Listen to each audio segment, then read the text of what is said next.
gantikan.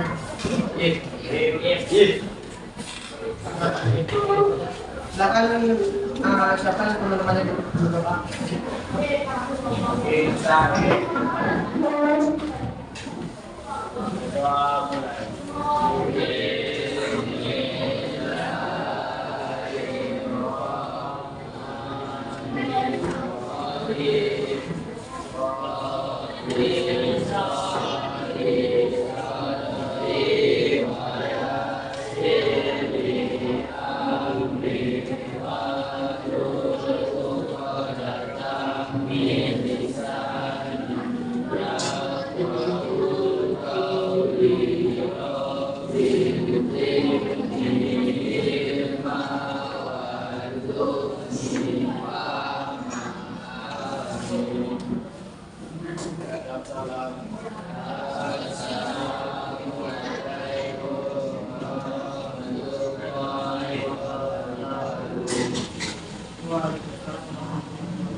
Berbatas terlebih dahulu. Partner PP Ramadan, Mangga Rinaldi, Bapak Muhammad Pabuki, Bapak K. Alfiano, dan Dewa Sultanin, Dewa Putrayana, Diko Al-Faris, Rejulan Novel, Fakri Albitra, Farid, Pak Ismailana, Ridho Ramadan, dan Ibu Rahmat Arif, Ibu Raka Febriano, Rehan Fikri, Rehan Fitriadi, Ibu Ananda Saputra,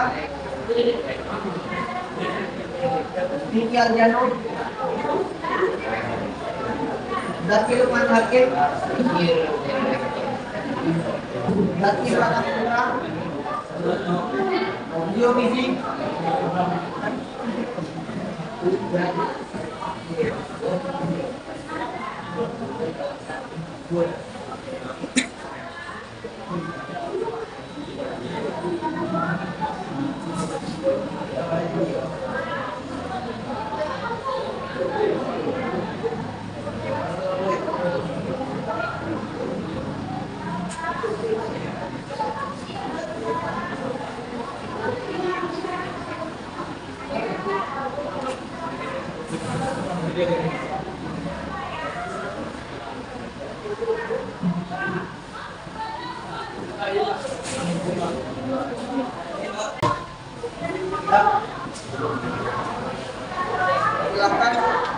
Kemarin kan kita sudah mempelajari tentang kelistrikan, jadi di sini kita masuk topik baru yaitu sistem pneumatik dan hidrolik. Jadi kemarin kita sudah belajar tentang sistem listrik, yaitu Bapak Gambar kemarin menunjukkan rangkaian klakson sama rangkaian starter. Jadi kalian sudah tahu komponen-komponennya. Jadi sekarang sudah Bapak bahas di pertemuan sebelumnya, sudah Bapak share materinya untuk sistem pneumatik dan hidrolik. Jadi di sini Bapak mau ngetes dulu sampai mana pengetahuan kalian awalnya sebelum Bapak masuk ke materi. Jadi silakan sampai kalian scan di sini. Jadi pengetahuan awal sebelum Bapak akan menyampaikan materi, nanti kalian gimana lemah kalian itu Bapak akan jelaskan.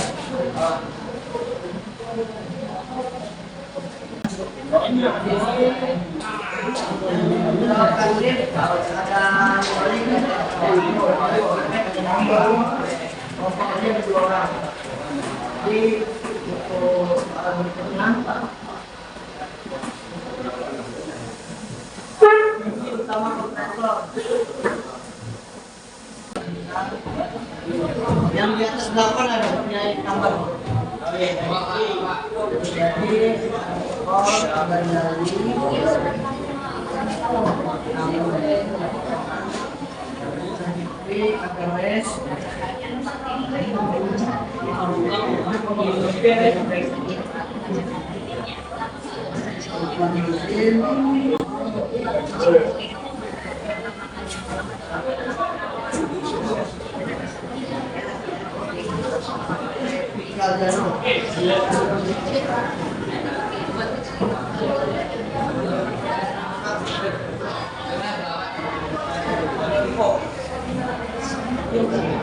jadi sini Bapak akan melakukan tentang sistem pneumatik dan hidrolik. Jadi tadi masih banyak jawaban yang salah. Jadi sekarang Bapak jelaskan sistem pneumatik berasal dari masalah udara dan sistem-sistem udara.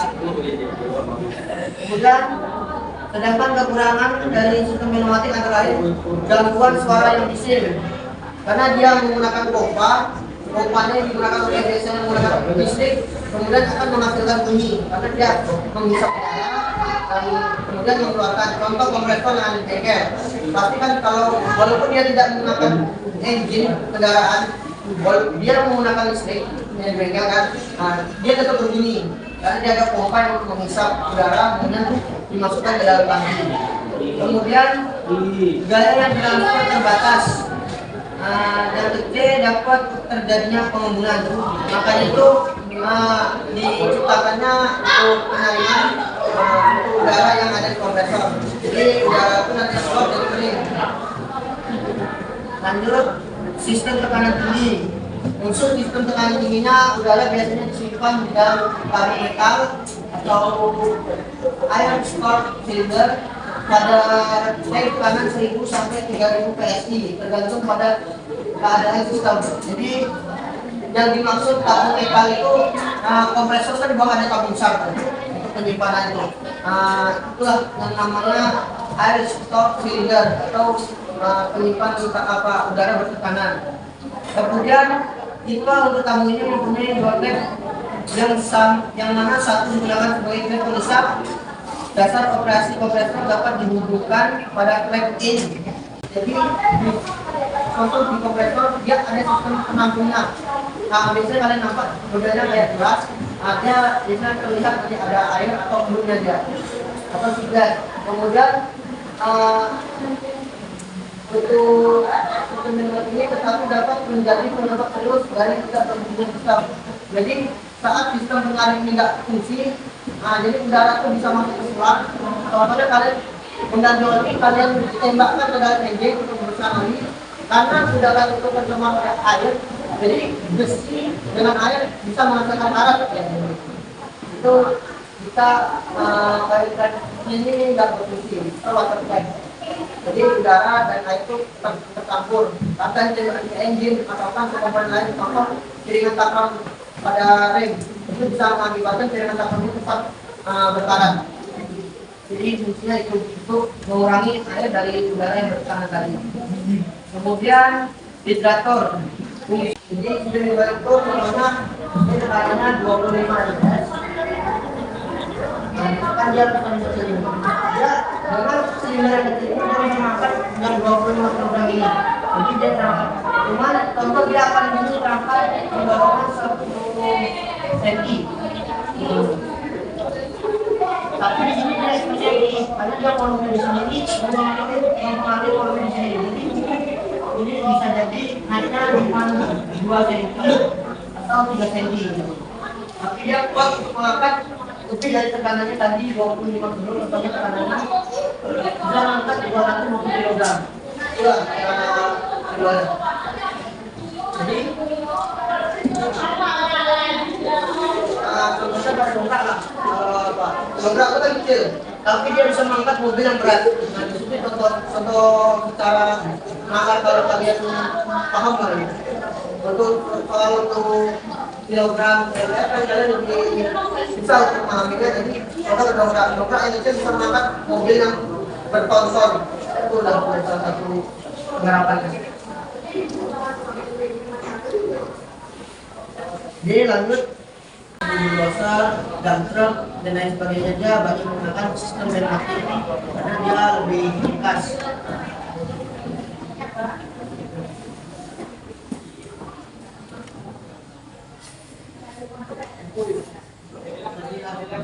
Kelebihan dan kekurangannya, penunjang mudah didapat dari transfer, kemudian tidak ada di mana saat tersedia dan bila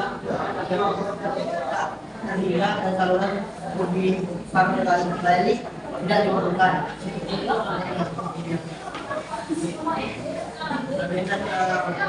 Jadi itu tadi penjelasan dari Bapak tentang sistem pneumatik.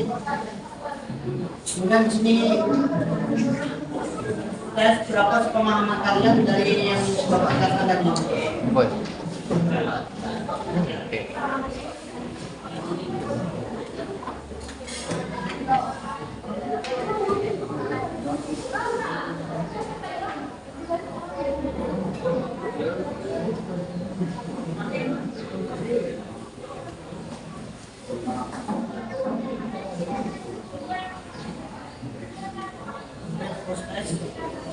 Silakan kalian bisa lagi untuk diangkat pemahaman kalian.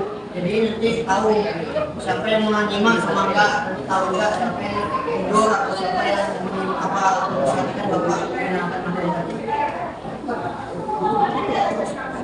Silakan kalian scan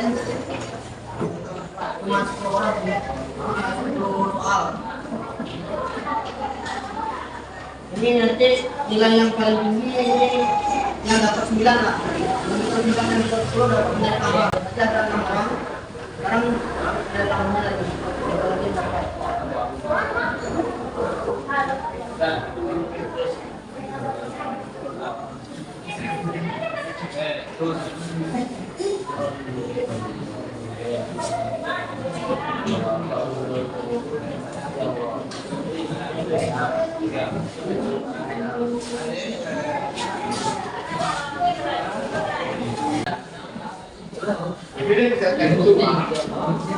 Ada orang lagi dan bilang itu orang dari sini.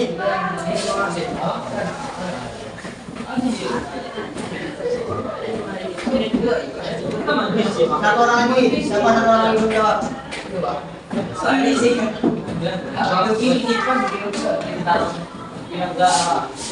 Ada yang jawab tak?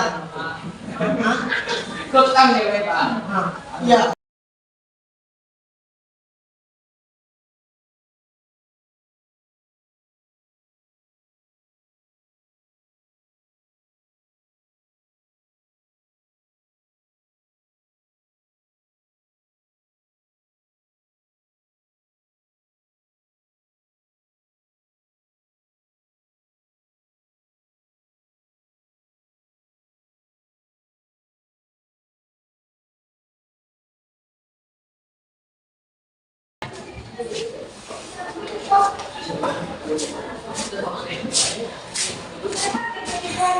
Oke, jadi nanti akan kalian kerjakan pertemuan berikutnya kalian kan ya.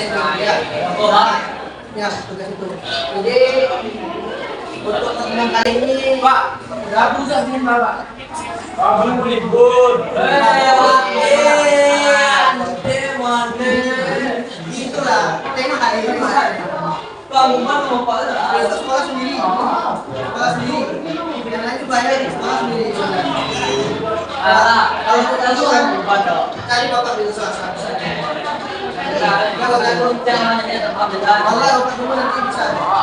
Ya, jadi untuk pembelajaran kita hari ini sudah tercapai. Sudah kalian tadi presentasi kalian sudah sampai 90%. Jadi sudah tercapai tentang kalian pemahaman tentang hidrolik dan pneumatik. Jadi untuk depannya kalian pelajari lagi lebih lengkap supaya kalian bisa mengetahui apa ini. Jadi kalian nanti kasusan kita bisa melaksanakan prakteknya. Kita